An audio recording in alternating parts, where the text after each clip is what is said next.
عنہ سے روایت ہے کہ رسول اللہ صلی اللہ علیہ وآلہ وسلم بقیع میں موجود تھے کہ ایک شخص نے آواز دی، یا ابا القاسم۔ اس آواز پر رسول اللہ صلی اللہ علیہ وآلہ وسلم ملتفت ہوئے تو اس نے کہا کہ جناب میں نے آپ کو آواز نہیں دی۔ رسول اللہ صلی اللہ علیہ وآلہ وسلم نے اس پر فرمایا، میرے نام پر نام رکھو مگر میری کنیت پر کنیت نہ رکھو۔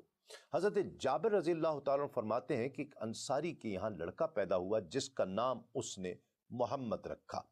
انصار اس پر غضبناک ہوئے اور کہا کہ یہ نام اسی وقت رکھا جا سکتا ہے جب رسول اللہ صلی اللہ علیہ وآلہ وسلم سے ہم اجازت حاصل کر لیں۔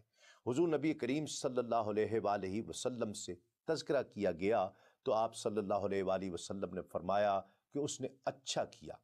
پھر ارشاد فرمایا، میرا نام ضرور رکھو لیکن میری کنیت نہ رکھو، کیونکہ فقط میں ہی ابو القاسم ہوں کہ تمہارے درمیان خدا کی نعمتیں تقسیم کرتا ہوں۔